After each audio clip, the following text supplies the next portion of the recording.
महानगरपालिकेच्या जवानांचे पगार कट केल्याने महाराष्ट्र नवनिर्माण सेनेचे महानगरपालिकेच्या आयुक्तांना दिले निवेदन।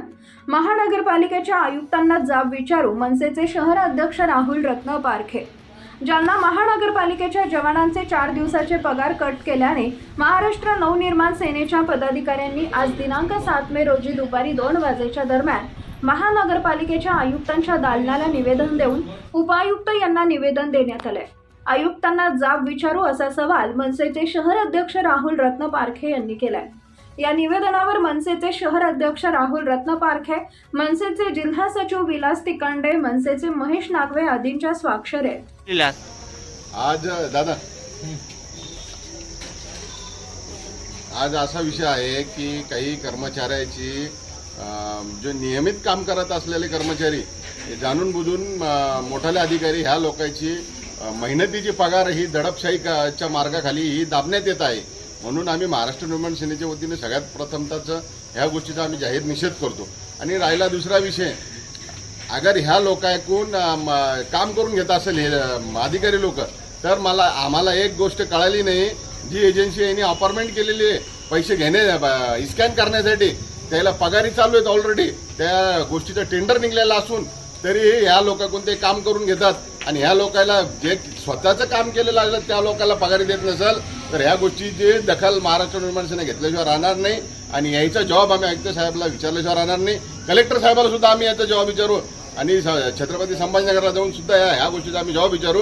कारण की हे जे कष्टकरी लोक आहेत याच्यामुळे आज जालना थोडासा स्वच्छ दिसतो। आणि अगर ह्याच लोकांच्या पगारी कट करत असाल तुम्ही तर हे लोक कोणाकडे जातील पगारीसाठी? म्हणून आमची आज फक्त विनंती आहे तुम्हाला, अगर तुम्ही ह्या विनंतीला आमचा मान दिला नाही तर महाराष्ट्र नवनिर्माण सेनेच्या रागाला समोर जायचं धाडस ठेवा आयुक्त साहेब। कारण की आम्ही ह्या कष्टकरी लोकांसाठी आम्ही कायम उभा राहणारे लोक आहेत। अगर ह्या लोकांचे पगारी वेळेवर झाल्या नाही, ह्या लोकांचे तुम्ही अशा शिलकावून पगारी कापत असेल ना, तर याला जिम्मेदार हे लोक नसून तुम्ही स्वतः। आणि अशा गोष्टी आमच्या निर्देशन आल्या, काही लोकांपाशी अमराईड मोबाईल आहेत आणि काही लोकांपाशी साधे मोबाईल आहेत। साधे लोकांच्या पगारी व्हायला लागल्यात आणि अमराईड लोकांवाल्याच्या पगारी होत नाही। अहो साहेब, थोडंसं जागे व्हा आणि तुमचे जेवढे हे एस-आय लोक याच्याकडे बी जागे व्हा। आता इथून पुढं एस-आयची खैर नाही, त्यांनी लक्षात ठेवा। जय हिंद, जय महाराष्ट्र। तुम्ही काय निवेदन दिलं आता उपायुक्त मॅडमला, नंतर कुलपाल निवेदन दिले? उपायुक्त मॅडमला एक निवेदन दिलं आहे की आमच्या जवानांच्या ज्या पगारी कपात झालेल्या आहेत त्या पगारी कपातची आम्हाला एक प्रत पगार बिल शाखेतून देण्यात येईल। आणि तीच प्रत आम्ही त्यावेळेस आयुक्त साहेबांच्या कॅबिनपाशी गेलो तर त्या कॅबिनपाशी कुलूप लावण्यात आलेली, त्या कुलूपला आम्ही ते निवेदन देण्यात आलं। आणि ज्यावेळेस बत्तीन पगार बिल शाखेत गेल्या असता ते म्हणे तुम्ही डायरेक्ट आयुक्त साहेबांचे सही आणा, त्यावेळेस तुम्हाला आम्ही पगार पत्रकाची प्रत देऊ। उपायुक्त मॅडम त्यांची सहीनुसार आम्ही तुम्हाला देऊ शकत नाही।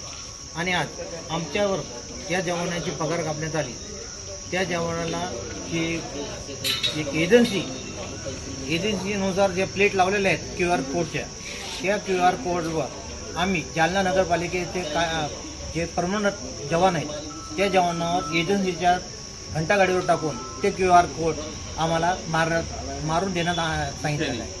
आणि याकरिता त्यांना असं दाखवलं, एक पत्र आम्हाला पाठवलं नाही, असंच दाखवण्यात आलं की तुमचं 17 तारखेला बैठक झाली होती, त्यामध्ये ड्रायव्हर, जवान आणि SI यांची बैठक घेऊन तिथं तुम्हाला ठरवण्यात आलं होतं की घंटागाडीवर जाऊन QR कोडची स्कॅन करा।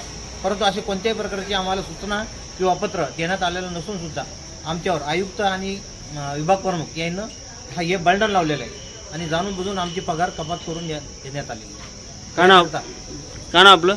माझं कैलास गुलाबराव रत्नपारखे, सदर बाजार नंबर 2, जालना।